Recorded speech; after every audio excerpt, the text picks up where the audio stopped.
Ne'matulloh. Ajoyib. Rahmat. Eng yaxshi darvozabon Ne'matulloh Rustamjonov. Zo'r jamoa, qarang. Hatto bugun 6-chisini ham urishi mumkin edi. Shunday. Darvozabon qaytarib qo'ydi. Ishlashda to'xtab qolishmaydi. Va yana havasi, Kayfiyat a'lo. ajoyib jamoa. Barakalla. Bugungi super gol uchun, final uchun. Hakimov, Mo'minxon Bahodirxonov, Miraziz Abdukarimov, Sadriddin Hasanov, Nurbek Sarsenbayev, Muhammad Habibulloh. Kubok shu yerda. Va hozir Mo'minxon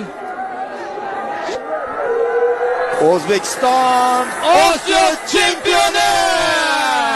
Do'stlar, birga ko'rdik. Muborak bo'lsin barchangizga.